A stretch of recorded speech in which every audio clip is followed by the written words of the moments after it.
Hello, everybody. Let's go ahead and get started with a love reading for you. Spirit, please show me what messages, what guidance does the collective need to hear about their love life right now? What do we got here? We've got telepathic marriage. So it says close soul connections are harmoniously synchronized, creating moments of telepathy. A marriage of souls is a union of two divine counterparts blending together. So it's like you're telepathically connected to your divine counterpart. So, regardless of space and time, whether you know who this person is, whether you've ever met them before, it does not matter. In the 5D, we are already connected telepathically, psychically connected to our divine counterpart, regardless of the circumstances that you find yourself in. Even if you're still pining over some Tom, Dick, or Harry that did you wrong and you're hoping that they'll come back, it doesn't matter. The moment that you wake up and realize that this other person probably isn't for you is when you can actually open up those lines of communication for the partner that you're supposed to be with, okay? Whoever that may be. Spirit, please show me for the collective what is the most important messages. All right, what do we got here? Respect. Respect your relationships. Bottom of the deck, we've got soul. Your soul is preparing to reconnect, trust the process. See, that's exactly what I'm talking about. Now, that's either reconnect with someone from the past or reconnect with a soul that you were connected to in a past life. So let's see what this has to say. Let's get some Spirit, any other messages before we get started in this reading? Okay, what do we got here? It got way too many cards here, but I'm going to take the ones that flipped up. So we have solar plexus chakra. The solar plexus chakra is centered above your navel. This chakra is associated with a sense of self-worth, confidence, and healthy boundaries. An unbalanced or blocked solar plexus can result in low self-esteem and lack of motivation, making it hard to get the respect and love you deserve in relationships. Dancing is a great way to activate this zone. Great close dancing with a partner or simply shaking your hips in your room to your favorite spirited love song can help open up these energies. Therapy, yoga, breath work, and mindfulness exercises can help clear the solar plexus, allowing you to heal, build confidence, and thrive.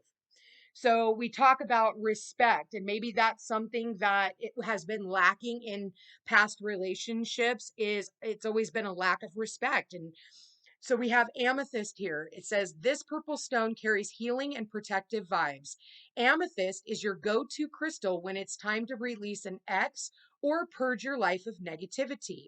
If you're hung up on someone or can't quite bring yourself to end things, wearing an amethyst pendant or bracelet can help you move on. This crystal can also protect you from drama and improve your intuition when you wear it on your body. So we talked about, you pining over someone from the past, hoping that they're gonna come back. At the end of the day, you guys, let me give you a little word of wisdom, okay? When we break up with somebody, we have to 100% be willing to let it go. Like, regardless of, I love you, I want to be with you, I want to fix this. Sometimes the only way of fixing it is by saying, I'm willing to sacrifice this. And the reason why you're willing to sacrifice it is because you respect yourself. And I don't think this just, it comes from you want other people to respect you, then you have to respect yourself. And I know how cliche that sounds, but at the end of the day, no joke, because we teach people how to treat us. And if we don't have self-respect, we let other people walk all over us, friends, family, coworkers, employers, all of that, we're going to end up manifesting in a partner who ends up disrespecting us, right? So that's why it's really important that when we go through a breakup, that we clear our energy and we look at our side of the street and what it is that we brought in. So if you've always been in relationships where people were, had a lack of respect or abused you somehow, okay, well, why did they find that necessary or think that that was going to be okay? Obviously, it was something that you allowed. Okay, because a lot of the time we turn a blind eye at the beginning of a relationship. Oh, maybe they'll stop that. Oh, I don't like that, but I don't want to say anything for, what if they, leave because I said something? Good, leave. Move the fuck on. Like if I tell you that you overstepped a boundary with me, and you continue to overstep that boundary with me, you damn right I'm going to step on, because I got other people out there that I haven't met yet that are going to show me the respect that I deserve in this union. So you have to be willing to 100%, and you can't fake it with the universe. Oh, well, I'll pretend to let them go. Oh, fuck no. You have to 100% be like, yeah, if they stay, great. If they don't stay, great. Because either way, if they don't stay, they're making room for the person who's going to come in, who's actually going to be more beneficial to my path forward. Does that make sense to you? Hopefully it does. It should, because if it doesn't, that's weird. So, we've been taught you get what you get, you don't throw a fit, you shut your mouth, you deal with it. Well, that ended a long time ago. So now we're having to rework what love and relationships means to us. And that's kind of what we've been going through for the past few years, by looking at our relationships and going, man, this doesn't work. I don't like how this makes me feel. I've expressed that to my partner. They continue to do it. So what are you going to do about it? A lot of the time we get into this, well, we'll just bitch and complain about it. We'll yell about it.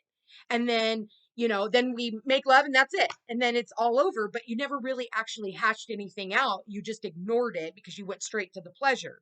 But you didn't actually sit down and say, hey, listen, like, this is your last chance. After this, it's like, no, none of this first time shame on you, second time shame on me, third time, blah, blah.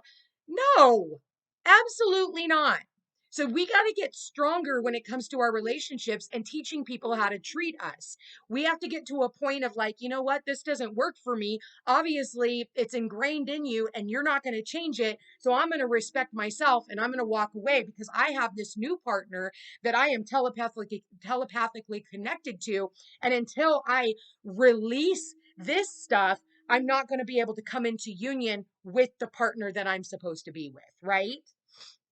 So let's go ahead and pull some cards on this. Spirit, please show me, what messages do we need for the collective's love life? What is the most important messages that the collective needs to hear about their love life? And I've noticed a big theme too, because we do have that South Node now in Libra. You can't be in partnerships anymore. South Node says, you've already done that before. And what is that? You've already been in relationships that weren't balanced, where there was no reciprocity. So North Node is in Aries. You have to choose yourself. When you choose yourself, then you can open yourself up to partners that are also going to choose you. Partners who are going to be much more generous with their energy, much more generous with their time, much more generous with their finances, much more generous with sharing a home. Without that, because marriage is about sharing a home, it's about crossing over that threshold together, right? And that is what it is that we are manifesting. Your soul is preparing to reconnect. Trust the process. Who are you reconnecting with?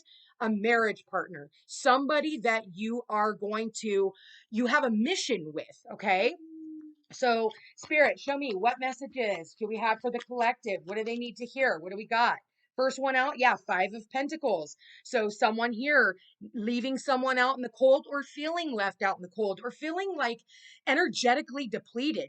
Pentacles is all about the depletion of energy. And why is that? We have the Seven of Swords at the bottom of the deck. You were dealing with somebody who was not on the up and up, that was, you can steal a lot more than a person's money or material belongings. You can steal their time. You can steal their love, right? With, sometimes somebody will steal your love, but they have no desire to even want to be with you. They would rather keep you in this Five of Pentacles energy, knowing that you're not making it to the Ten of Pentacles, and they have no desire to get you to the Ten of Pentacles. They'll hold on to you out of selfishness, because that's selfish energy, in order to keep you in their energy. Ew. Okay. But do they have a desire to give you all the things that you want? For some of you, you want marriage, and this person goes, I don't want to get married. I don't want anything long term. Why do we got to put a label on it? That obviously they're not respecting your wishes or what it is that you need from a relationship. So this will continue until you have respect for yourself, even though it may hurt to walk away. Five of Pentacles, it's the best thing that you can do. Usually the feminine triggers that awakening. So the feminine kind of wakes up to the relationship that they're in and goes, ew, what the hell am I doing? And then they go through the breakup, right? And then telepathically they send this information down the, through the energetic realms to their actual partner. And then what happens is their other partner, if they're in a toxic relationship, they too get out. It triggers them to go, there's got to be much more to this love thing that I've been giving it credit for.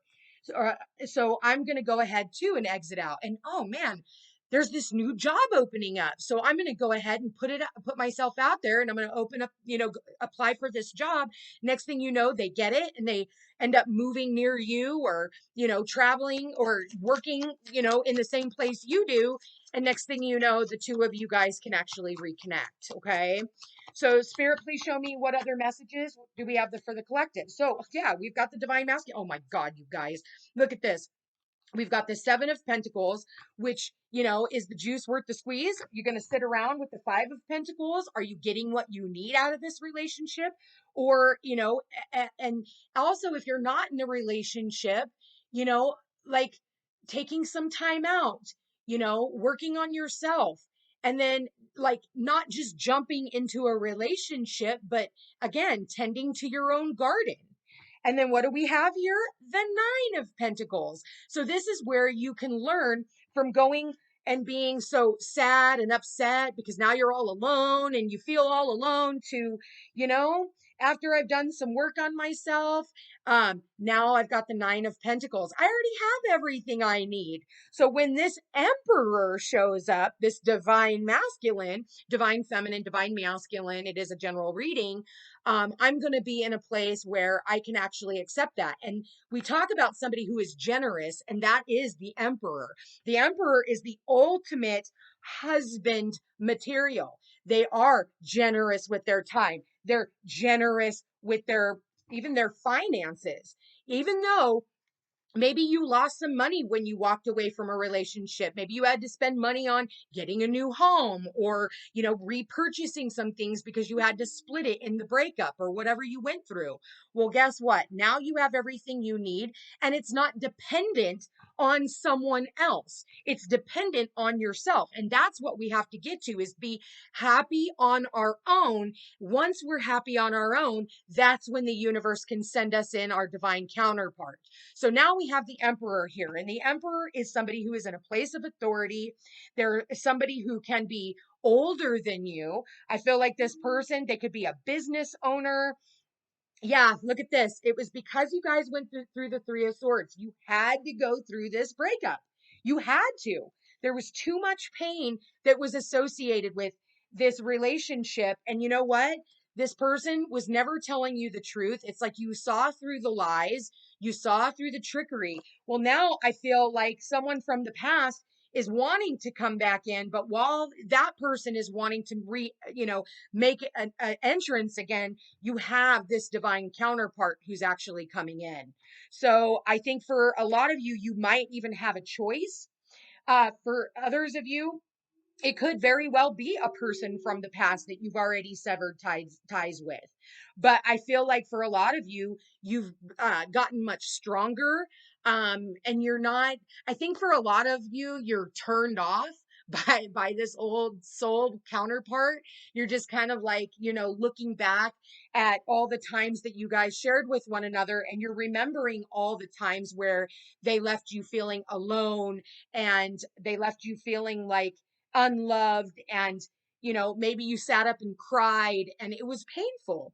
Endings are very much painful, but at the end of the day, your self-worth, your self-respect makes you more romantically attractive. I'll tell you that much right now. So let's get an angel message on this, Spirit. What other messages do we have for the collective? What is the most important thing that they need to hear right now? What do we got? Criticizing one another will only lead to further unhappiness. Love and accept each other as you are, and your relationship will magically transform. Listen, we can sit, like I said, we can sit, we can yell, we can scream, we can bitch, we can argue, we can do all of that, right? But if you're not feeling heard, and at the end of the day, you're constantly feeling like you're just being stabbed in the back, or this person isn't listening, unfortunately, you have to go through the severance. For some of you, you severed ties from a third party relationship. This person could have been married to someone else. You could have been married to this person and they cheated. Okay. That's not going to be for everyone. Not everyone has to go through a cheating scenario. Okay. It could have been like this person was, they chose money because, you know, I see the emperor here and I see all these pentacles. If you choose money over love, you will lose every time. I'm going to say that again. If you choose money over love, you will lose every time. You may have a full bank account, but at the end of the day, you're still left with a broken heart. I'm going to leave that here, you guys. I want to thank you for being here. Thank you for watching. If you are interested in a personal reading, all my information's in the description box down below. Like, share, and subscribe to this video. It really does help my channel grow. Check me out on Facebook and Instagram under The Footsteps to Peace. You guys, I love you all so much, and we will chat again soon. Take care.